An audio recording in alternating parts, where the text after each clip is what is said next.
Welcome to my YouTube channel. Very good morning to all of you. हमने class 10th maths का chapter number 4 शुरू किया हुआ। आज हम एक्सरसाइज 4.4 शुरू करेंगे। इसका फर्स्ट क्वेश्चन है हमारे पास, find the nature of roots if the real roots are exist find them. हमें पहले तो इक्वेशंस दी हुई हैं, उन इक्वेशंस की हमें रूट्स का नेचर बताना है कि वो कैसा होगा। फिर अगर वो रूट्स रियल हैं तो हमें उनको फाइंड भी करना है। पहले तो 3 कंडीशंस हैं जो मैं आपको बता देता हूँ कि रूट्स का नेचर कैसे पता लगता है। हमें नेचर के लिए आपको 3 चीजें याद रखनी है। हमें फॉर्मूला पड़ा हुआ है कि d is equal to B square minus 4ac। ये डिस्क्रिमिनेंट का फॉर्मूला हमने याद किया था एक्सरसाइज 4.2 में। बी स्क्र माइनस 4ac ये डिस्क्रिमिनेंट होता है। अगर तो d की वैल्यू लेस देन 0 आए, मीन्स की अगर d की वैल्यू नेगेटिव में आए तो हमारे जो रूट्स होते हैं वो इमेजिनरी होते हैं। इमेजिनरी रूट्स होते हैं मीन्स वो असल में एग्जिस्ट नहीं करते होते, या फिर हम कह सकते हैं रूट्स डज नॉट एग्जिस्ट अगर की d की वैल्यू माइनस में आए। अगर d की वैल्यू 0 के इक्वल आए तो हम कहते हैं कि जो रूट्स होते हैं वो रियल तो होते हैं और रियल एंड इक्वल होते हैं। वो उस केस में दोनों रूट्स जो होंगे, 2 रूट्स आते हैं क्वाड्रेटिक इक्वेशन में। अगर d की वैल्यू 0 के बराबर आ जाए तो रूट्स रियल भी होंगे और वो इक्वल भी होंगे।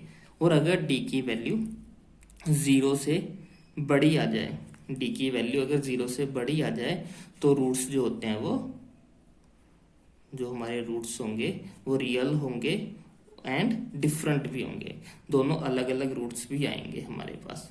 ठीक है, ये 3 कंडीशंस आपको याद रखनी है। अगर d की वैल्यू 0 से छोटी आई मीन्स कि नेगेटिव में आए तो रूट्स इमेजिनरी होंगे, रूट्स उस केस में एग्जिस्ट नहीं करते हैं, तो हमें फाइंड आउट नहीं करने होते हैं। हमें सिर्फ इन 2 केसों में ही रूट्स जो है वो फाइंड करने होते हैं। अगर नेगेटिव आ जाए तो हमें रूट्स फाइंड आउट नहीं करने होते क्योंकि वो इमेजिनरी होते हैं, फिर वो हम निकाल ही नहीं पाते।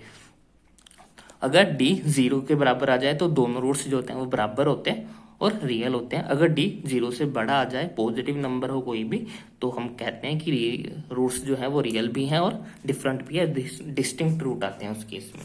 तो चलिए शुरू करते हैं। फर्स्ट क्वेश्चन हमारा, फर्स्ट क्वेश्चन था 2x square minus 3x plus 5 is equal to 0। हमें क्या करना है, इसके रूट्स का पहले तो सबसे पहला काम है नेचर फाइंड आउट करना। अगर वो रियल होंगे तो ही हम उनको फाइंड आउट करेंगे। तो इसे कंपेयर कर लेते हैं। हमारी quadratic equation ax square plus bx plus c हमारी जर्नल एक्सप्रेशन है कोई भी क्वाड्रेटिक इक्वेशन का। तो यहाँ इसको कंपेयर करेंगे तो a की वैल्यू आ जाएगी हमारे पास 2, b की वैल्यू आ जाएगी हमारे पास माइनस का 3 और c की वैल्यू आ जाएगी हमारे पास 5। अब d निकालते हैं। d का फॉर्मूला क्या था, B square minus 4ac। b की वैल्यू कितनी है, -3, 4, a की वैल्यू 2 है, c की वैल्यू 5 है। तो 3 का स्क्वायर माइनस 3 का स्क्वायर करेंगे तो 9 आ जाएगा। 5 2 जा 10, 10 इंटू 4 40 आ जाएगा। तो 40 में से 9 माइनस करेंगे तो हमारे पास 31 आएगा। बड़ी टर्म माइनस किया तो आंसर माइनस में आएगा। तो d जो है वो नेगेटिव आ गया, d जो है वो 0 से छोटा आ गया। तो रूट्स जो होंगे वो रूट्स आर इमेजिनरी। बस यही हमारा आंसर हो जाएगा। इससे आगे हमें नहीं चलना है क्योंकि रूट्स इमेजिनरी हैं तो हम उनको फाइंड आउट नहीं कर सकते। सेकंड क्वेश्चन देखते हैं इसका क्या है। तो सेकंड क्वेश्चन हमारे पास 3x square minus 4 root 3x plus 4 equal to 0।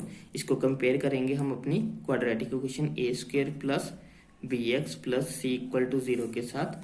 तो a की वैल्यू क्या है, a की जगह पे लिखा हुआ है 3, b की वैल्यू क्या है -4 रूट 3, c की वैल्यू क्या है, c की जगह पे लिखा हुआ है 4। तो अब डिस्क्रिमिनेंट निकाल लेते हैं। d इज इक्वल टू हो जाएगा B square minus 4ac। b की वैल्यू क्या है -4 रूट 3, इसका स्क्वायर करना है -4, a की वैल्यू क्या है 3, c की वैल्यू क्या है 4। इसका स्क्वायर करेंगे तो 4 का स्क्वायर 16, रूट 3 का स्क्वायर 3, तो 16 इंटू 3 हमारे पास आ जाएगा 48। 4 इंटू 4 16, 16 इंटू 3 48। तो 48 में से 48 माइनस करेंगे 0 आ गया। तो d इज इक्वल टू हो गया 0। अगर डी की वैल्यू 0 आती थी तो रूट्स क्या होते थे, रियल होते थे। Roots are real and equal, roots जो होंगे वो रियल भी होंगे और इक्वल होंगे। अब हम रूट्स फाइंड आउट कर लेते हैं। रूट्स फाइंड आउट करने का फॉर्मूला क्या था, x equal to minus B positive negative root of D divided by 2a। Minus B की वैल्यू क्या है, b की वैल्यू थी हमारे पास -4√3, तो -4√3 पॉजिटिव नेगेटिव, d की वैल्यू तो 0 ही है, 2, a की वैल्यू कितनी है, a की वैल्यू हमारे पास 3, तो ये आ गया हमारे पास minus minus plus 4√3 divided by 6, तो ये आ जाएगा हमारा 2/3, ये हो गया 2√3/3। √3 को हम कैसे लिख सकते हैं, 3 को हम लिख सकते हैं √3 इंटू √3, तो √3 के साथ √3 कैंसिल हो जाएगा, तो हमारा आ जाएगा 2/√3 जो होगा वो हमारे रूट्स आ जाएंगे। आई होप आपको ये समझ में आया होगा। अगर आपको कोई भी डाउट हो तो आप कमेंट सेक्शन में लिख सकते हैं। इसका क्वेश्चन नंबर 3 देखते हैं। तो थर्ड पार्ट है हमारे पास 2x² minus 6x plus 3 equal to 0। फिर से इसे कंपेयर कर लेते हैं हमारी जर्नल के साथ, x² plus bx plus c equal to 0। यहाँ से हमारी a की वैल्यू क्या आ जाएगी, 2 आ जाएगी, b की वैल्यू हमारी -6 आ जाएगी, c की वैल्यू हमारा 3 आ जाएगी। डिस्क्रिमिनेंट निकाल लेते हैं। डिस्क्रिमिनेंट का फॉर्मूला क्या था, d is equal to b² minus 4ac। b का स्क्वायर मीन्स कि -6 का स्क्वायर -4, a की वैल्यू 2, c की वैल्यू 3। 6 का स्क्वायर करेंगे तो 36 माइनस 4 2 जा 8, 8 3 जा 4 2 जा 8, 8 3 जा 24। 36 में से 24 माइनस करेंगे तो d की वैल्यू आ गई 12। तो d की वैल्यू 0 से बड़ी है, इसलिए roots are real and different. दोनों रूट्स जो होंगे वो रियल होंगे और डिफरेंट होंगे। तो अब रूट्स फाइंड आउट कर लेते हैं। x equal to minus B positive negative root of d divided by 2a। Minus B की वैल्यू क्या है, -6, तो -6 रखेंगे यहाँ पे। पॉजिटिव नेगेटिव रूट की वैल्यू कितनी आई, 12, डी की वैल्यू हमारे पास 12 आई है, 2, ए की वैल्यू कितनी है 2, तो ये हो गया माइनस माइनस प्लस मीन्स की 6 आ गया। पॉजिटिव नेगेटिव रूट 12 को हम कैसे लिख सकते हैं, 2 इंटू √3,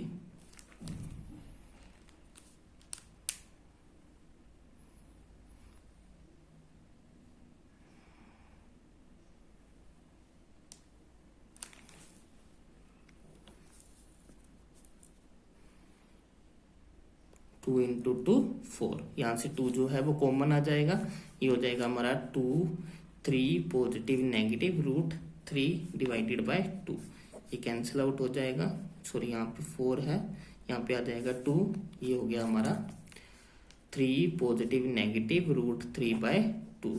तो x की वैल्यूज दो पॉसिबल वैल्यूज हो जाएंगी, एक हो जाएगी हमारा x 3 प्लस √3/2 और दूसरी हो जाएगी x इक्वल टू 3 माइनस √3/2। तो ये हमारे दोनों रूट्स की वैल्यूज हो जाएंगी। आई होप आपको समझ में आया होगा। अगर आपको कोई भी डाउट हो तो आप कमेंट सेक्शन में लिख सकते हैं। अगर आपको वीडियोस पसंद आ रही हैं तो इसे लाइक करें, शेयर करें और चैनल को सब्सक्राइब करें। Thanks for watching.